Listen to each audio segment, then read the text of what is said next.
Video today is about baptismal regeneration, and certainly it's not anyone's fault. Most people start with baptismal regeneration. It never occurs to them how that developed. They don't know the process of its development, how it transformed into a phrase, baptismal regeneration. That phrase doesn't exist in the Bible. Baptismal is an adjective that doesn't exist in the Bible. So, and then regeneration. So, a text that has baptism uh, might not even include the idea of water. That's eisegesis imported unless it's specifically stated.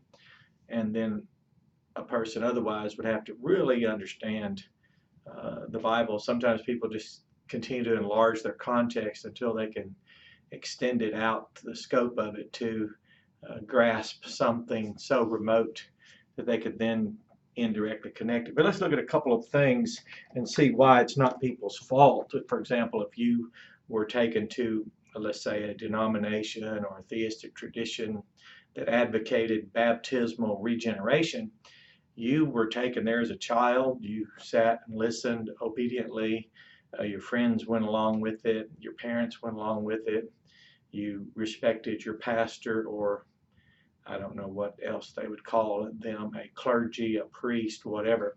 But in Mark, I think it's the 9th verse, first chapter, it says Jesus was baptized into the Jordan, that would be the Jordan River, by, now the Bible, the Koine text is very painfully specific.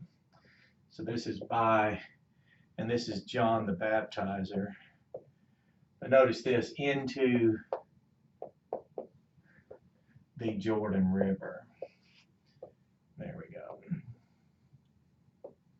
And that's the famous word baptize right there. These are just the inflectional morphemes. This is a passive voice, so he was baptized. It tells us the object, into the Jordan by John. This is from Acts 2:38. This is an imperative. Be baptized into, this is, I'll just write it out. We've got a little time, but I'll try to be expeditious. And this is release. Notice that alpha privative there negates. It's usually translated forgive. Forgive. So in this case, it's a noun, forgiveness of your, this is of you, and it's all. I put all for plural. You all. The sins of you all. This is the, and then of course you notice martyr there, M-A-R-T. The sins. So first we'll notice that these aren't equivalent expressions. That is, into the Jordan River by John. So we have by whom, we have the object into which, and here we have into release of the sins of you all. So into the Jordan River is not equivalent to into release of the sins. But again, when you're being primed and taught by those who are advocates of it, no critical evaluation that would impugn or, let's say, diminish the argument will be made. Sorry about my glasses. So let's just look, for example, so this is Mark, the first chapter, I think it's verse 9. This is Acts 2:38. And we can just see right here that it's impossible to equate. It's not even, I don't know anyone that even suggested, it's just we don't often like to scrutinize what we advocate. But being baptized or into the Jordan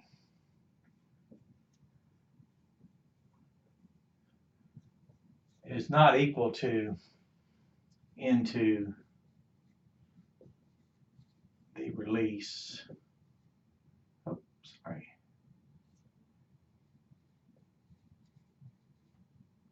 From the sins. So This text is about baptism of Jesus by John the Baptizer into the Jordan River. And this one has nothing to do here with water. For those who are advocating baptismal regeneration, you have to then construct that, and you have to build an argument that that's first even water baptism. But we certainly don't have equivalent expressions. And for example, Mark 16, often quoted, it says, the one who believes, right, and then it is joined by Kai here. Kai, that's and, so we have the one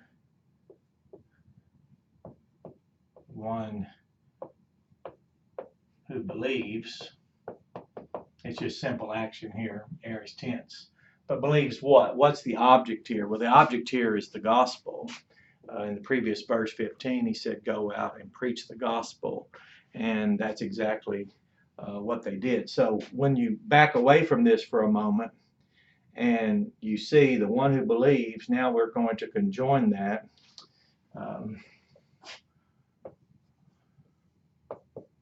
Baptis. Base. I think it's the base. Yes. Yes. Check that out. Yes, that is. This is passive. That is merged. Merged. Now, some people add a prefix here. They'll write in, let's say, sub. Some of your lexicons in the English will write in sub. That's added.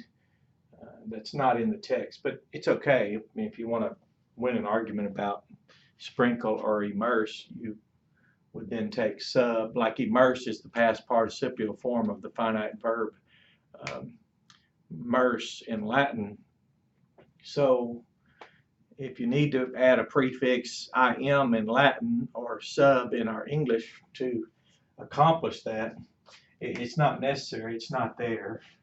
But this passive voice, so believes what would be a good question.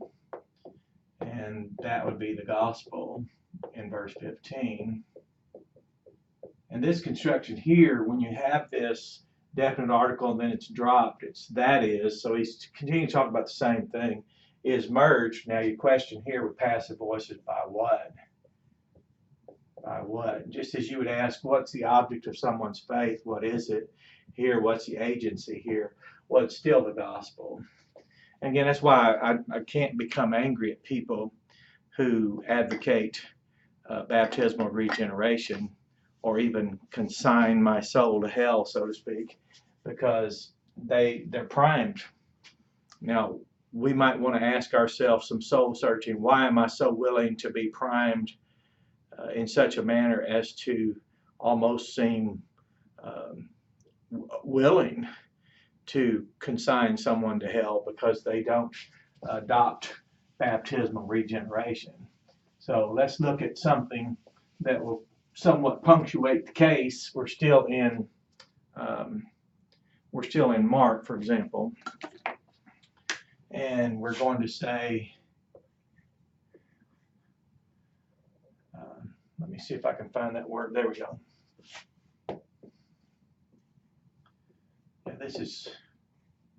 Yeah, there it is. So this is from sozo, which means save. And it does not equal genao, which is to born, if you're born, when you're born of a woman or fathered by a male. So that's not an equivalent expression, but you don't hear people who are advocating baptismal, which doesn't exist as an adjective, is not juxtaposed to regeneration. So the text that's off quoted, Mark 16, even in English, he that believeth and is baptized shall be saved, not born again. Even in the narrative about Noah being saved through water, not fathered through water, it's this word here. Noah was already a child of God and obedient in the covenant community there that had now diminished to only himself, 8 people total, his family, a very small portion of his family. So baptismal regeneration, people are primed that way. For example, it never occurs to them, let's just draw this little machine here. Here's this nice black box, if you will. And then here's these wonderful things that come out from it, let's say. Well, when people take a passage, let's say Mark 1:9, Mark 16:16, Acts 2:38. Let's say we just drop those in here, and then presto, we come out with baptismal regeneration, which means their gospel is about baptism, and the baptism in the Bible that we practice is about the gospel. So they don't know what went on here. So children were taken to a church, let's say, and where this was taught and advocated, and the pastor might be reading from Mark 16:16, saying, look right here, he that believeth and is baptized shall be saved, and the audience just assumes saved, and genao or equivalent expressions. They show where Jesus was baptized, and no one really notices into the Jordan is not equivalent with into release from sins, because again, we're probably, when we're primed, we're someone that's just cutting and pasting text from different, one's from gospel account, one's from a historical narrative, for example, and then no one's consulting the language, the grammar, the syntax, because again, when you're being primed, all the person who the primer wants is just material to process into this. So I can't forgive people who advocate baptismal regeneration because I've never bound them. I can't say, oh, it's okay, guys, because it's not okay for the people who receive it, because then, strangely enough, they go on and advocate some type of performance to not forfeit whatever it is that this gained them. So whatever this is that they call baptismal regeneration and equate as saved, it doesn't seem to hold up well, because it requires augmented behaviors that are not defined anywhere in Scripture. And each theistic tradition, denomination 1, 2, 3, and the multitudes of among the Catholic tradition, they're advocates of it. And then there are those who don't believe it at all, who identify themselves as Catholic. Among Protestant traditions, there are advocates of this, and then there are people among Protestant traditions who don't identify it at all. So for this outreach, it's based on the Koine language as the objective reality according to which such determinants can be made. So yes, that's a good lesson. That's really enough. If you want to equate save and born, there's no Bible police out there, and people that don't like what the language says will avoid it. People don't like what even you can learn from the English text. They just avoid it. It's called source avoidance. It's based on bias. Bias comes from priming, and priming is when you take text, place it in this box here, and produce something. Because by the time the student, for example, let's say a hearer comes along, this has already been processed. I mean, my young son, my oldest son, when he was a child, he was asked a question in school about the origin of ketchup. So one of the questions was, where does ketchup come from? And he said, McDonald's. So ketchup for him, the black box that produced it was, well, I don't need to write that down, but it's really cute because he didn't say tomatoes or tomatoes. He didn't say from a garden. He didn't say anything about the origin, let's say the original origin of the raw material from which the ketchup was produced. He just knew that when he would go to McDonald's, he would have ketchup with his French fries. And I believe he and his brother both would order ketchup thinking it was a menu item. So that's called priming. So in their mind, they had no idea what went on in the black box. The black box to them was a garden and tomatoes and fertilizer and water and farms and agriculture, and they had no idea. So just as today, people would think baptismal regeneration must come somewhere from the Bible because somebody at the location where they attended had a Bible in the room, someone was talking, but there was really no connection to the text. So yes, I don't begrudge people when you understand how it happens, because if you come into it from this side, it's just like I was saying my child illustration. My son was over here picking up his ketchup out at a McDonald's restaurant. He had no clue what was going on back here. And hearers of this who are taught this have no idea. Now, once they buy into this, that is, they receive it and are primed favorably toward it, then they will be, if we call it a blind spot, they'll have a lens, just like the glasses I've donned here. They'll now have their baptismal regeneration glasses on, and that's all they'll see from then on, is they'll look at all of this through the lens of that. And there's really no repair of that. I mean, unless a person hears the gospel, that it's about the faithfulness of Christ, that the source of justification is out from the faithfulness of Christ, unless they read the text that says, by being baptized, we declare God right, and by it we're not declared right, unless they study antitypical immersion, which is the adjective there, antitypical, that we stand in type in the eyes of God in relationship to the world, as Noah did in actuality. So that's a great advantage for us, but it's salvific, not regenerative. And to confuse the two and to equate the two is actually to diminish both regeneration and the salvation, the antitypical implication of that salvation. So, who has the energy for it? I don't know. I see people, they become very well, their face usually is red and their voice is elevated and their fist is clenched, but it doesn't lexicography demonstrate, lexical syntactical analysis it doesn't accomplish, and a collaborative reasoning through collective learning never occurs. People not only avoid the source of material that contradicts what's that according to which they've been primed, they avoid the people, and then they might build their own box and start their own organization and write their own literature to support and prop up what they advocate. And it happens all the time.